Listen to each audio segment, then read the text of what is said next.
Perek Beis, Mishna Tezayin. Hu haya oimer. Lo yalech ha-melacha ligmar, v'lo yata v'enchayim libatel mimena. Im lamarta Torah harbe, neistem lach schachar harbe. V'nemen hu bal malachtecha, sheyishalem lach schar pulasach. V'da, matan scharan shal tzadikim la'asad lavei.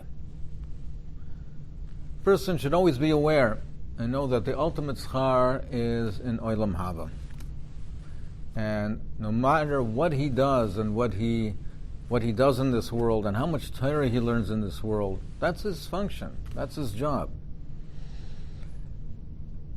And be assured that the Rebbeinu Shalom will repay you. Even if we don't see it in our eyes, even if we don't see it in Olam Hazeh, but surely we will see it in Olam Haba. V'neman hu bal malachtecha sheyishalem lach schar pulasach.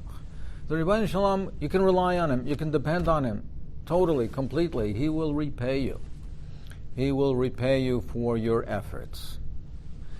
It's somewhat of an unusual lashon over here. Why doesn't the Mishna simply say that the Rebbeinu Shalom will repay you? V'neman hu bal malachtecha. Why over here is the Rebbeinu Shalom referred to as Bal Malachtecha, so to speak, your boss? Be assured that your boss will pay you, you'll be repaid for your work. Why do we use it over here in this analogy of a laborer or worker, an employee, a boss, an employer? V'nemenu hu Rebbeinu Shalom liten l'cha schar. V'namnu bal melachtecha sheyishalem lach schar pulasach. Such an unusual lashon. And in fact, we have the same lashon in Perek Vav, Mishna Hey. We have the same lashon, and it seems to be repetitious. Over there, the Perek Vav, the Tana says, "Al tevakish gedula l'aspecha v'al tachmad kavod." Yesrem limut chasei v'al tisav l'shulchanim shemalachim sheshulchancha gadol mishulchanam v'kischa gadol mikisrem v'nemanu bal malachcha sheyisham naschar pulasach. Again, it says that the Rebbeinu Shalom will repay you, but it uses it in that lashon. Perhaps the pshat is as follows: the Rebbeinu Shalom will pay us for what? Now, in many cases, a person gets paid for delivering. You order something, and you want to purchase something, so they bring you the item that you're purchasing, and you pay for it. And if it's deficient, then you return it, and you get your money back. And if you engage somebody to deliver a product or a service, well, they may spend days and days and months and weeks, but if they don't deliver the product, then you're not going to pay them. If you order a piece of furniture and the carpenter works on it and buys all kinds of material and buys the material for it and the wood, and he spends much, but at the end of the day, for whatever reason, he was not able to complete the table, the chair, whatever it is that you're purchasing, then you're not going to pay him for it. But the Rebbeinu Shalom is not like that. V'neman hu bal malachtecha. We are like laborers. If you engage a laborer, you pay him by the hour. If he works, you pay him. We are bal malachta. We are the pe'ilim of the Rebbeinu Shalom. He is the bal malacha. He is our boss on the type of labor that we get paid for the minute, for the second, for the hour. We get paid for all the effort that we put into it. We get paid not for delivering a finished product. We get paid for lefum tzara agra, for what we put into it, whatever the result is. That's not the point. That's not what's relevant. It's what we put into it, honestly, sincerely, wholeheartedly, with all our effort. That's what we get paid for, and we will get paid for it, and Neman. And the Rabbeinu Shalom guarantees that, as opposed to other things. We don't get paid for the finished product. And we have it in this Mishna over here, in our Mishna in Perek Beis, and it's also in Perek Vav. Over here, we're dealing with Limud HaTorah. It's dealing with Limud HaTorah. If you learn a lot, you get schar. It doesn't mean that if you become a massive Talmud Chacham and you know Shas Baal Peh and you can quote Shulchan Aruch and Paiskim, and if you put in your sincere effort and your horav, Yom V'Layla, V'Agisa Boy, Vum Tzara Agra, not according to the end result, not the product, not the finished product. And it may be that there's one person who doesn't work so hard and he has a unbelievable memory, a photographic memory, and he can quote things, and another person works very hard, very diligently, and he doesn't have those kishroinas, but he puts in his heart and soul. You'll get paid for your effort. And perhaps that's why the Tana uses this lashon. And in Perek Vav also, it's referring to Ma'asim Tovim. Al tismevakish gedulav, al ta'achmed kovad, yosem luchad, v'al tisav l'shulchan shemalachim. Don't try to push yourself and say, okay, I have to be wealthy. I have to have influence. I have to have power. Why? So that I can perform mitzvahs and ma'asim tovim. No, you don't get paid according to the results. You get paid according to the efforts. So one person may have accomplished, so to speak, much more than you. But if he doesn't have the proper midas and he's doing it for his own kavod, and he's not doing l'shem shemaim, and he's not doing it b'leiv nefesh, and you are working b'leiv nefesh tzorchei tzibur, and you're working with tzorchei tzibur b'leiv nefesh, and you're doing mitzvahs and ma'asim tovim b'leiv nefesh, and could be your results. Could be the results are not the same as his. Could be that your accomplishments that are visible to the world are not as great as his. Al tishave. Don't be misave for that, because it's not the end results that you get paid for. It's l'fum tzara agra. That's what you get paid for. It applies to Limud Torah and mitzvahs and ma'asim tovim. Two ma'asim. One relating to accomplishments in the realm of mitzvahs and ma'asim tovim, and one in the realm of mitzvahs.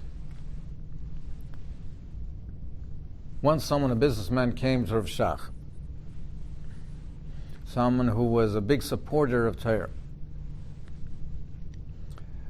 a major supporter of Torah. And he was a close confidant of Rav Shach Zatzal. And he came to Rav Shach and he wanted his eitzah and bracha for a massive business deal, for a huge business deal. But it was very risky. And he approached Rav Shach with the idea. And Rav Shach told him not to go into this venture. But this individual apparently really wanted this business deal. So he kept impressing on Rav Shach how important it was and the potential for this business deal. And Rav Shach again said, no, don't go into this deal. And then he kept pushing and pressing and pushing and pressing. He said, if I do this, I can make so much money. I can support Torah. Torah can be supported in the grandest way with this. There's so much potential here, and I can build yeshivas on this, and there's so much I can do for the Olam HaTorah. I can support Torah in the biggest, greatest way. And Rav Shach said no and no, and he kept pressing and pressing. And finally Rav Shach got upset with him, and he said, do you think the Rabbeinu Shalom needs your money? Do you think the Rabbeinu Shalom needs your money for yeshivas, for Torah? The Rabbeinu Shalom has enough money. The Rebbeinu Shalom has all the money that there ever could be. He doesn't need your money. If you're Zaycha, if you do the right thing, then through your efforts and through your contributions, then the Torah will build through you. If not, it'll be built otherwise. But the Torah doesn't need you. You need the Torah. The Torah doesn't need you. The Rebbeinu Shalom doesn't need you. A postscript to this Maisa. Unfortunately, this individual did not listen to Rav Shach. He went ahead with his deal, and it was a disaster. There's another Maisa that involves the brisker robe. And the brisker robe was very makpid that to get an esrog that was not murkav. There was no chashash that it was murkav. Not even a chashash. So he was makpid to get a esrog from Morocco, which he felt had no chashash of harkava. And Keseder used to get esrogim from Morocco. 1 year, there was a delay. There was delay in customs.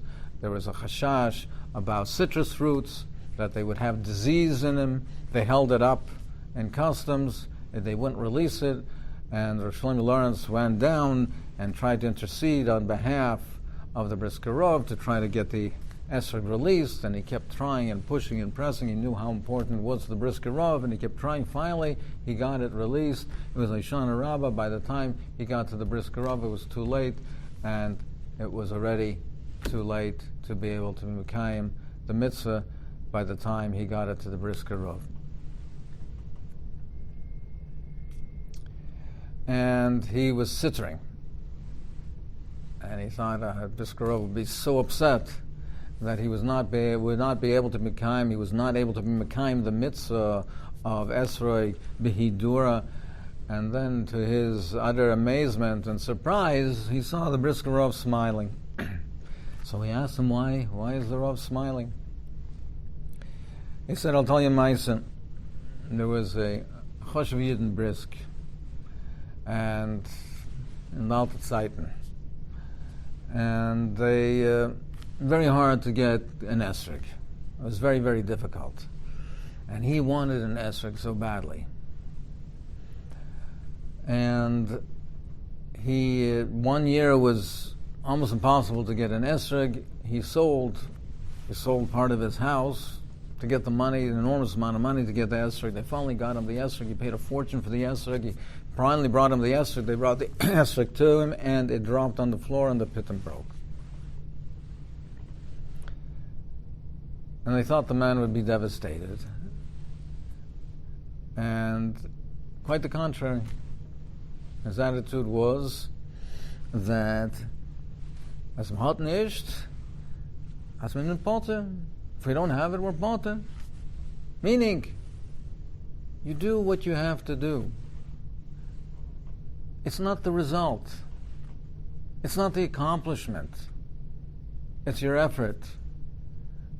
The result is in the hands of the Rebbeinu Shalom.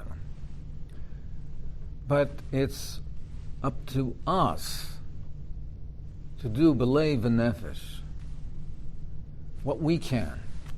Whatever the result is, that's in the hands of the Rebbeinu Shalom. If we see the accomplishments in our eyes, it's a bracha. It's a bracha. Matavi manoim, it's a bracha. But the ikar is what we have to do, not accomplish. It says over there, said in the name of Yisrael Salanter, and I heard it from my Rosh Yeshivas many times. Rabbi Schwartzman Zatzal used to say it regularly. Miri Rosh Yeshivas used to say it. Rabbi Yisrael Salanter used to say, Medarf ton. We have to do. Nicht ufton. Not accomplish. Accomplishments are not in our hands. That's a bracha matana from the Rebbeinu Shalom, however the Rebbeinu Shalom fears the Welt. What's up to us is to do. Medarf ton. V'nemen hu bal melachtecha shilasham lachsar pulasach. And we have to be reassured that most certainly we will be rewarded.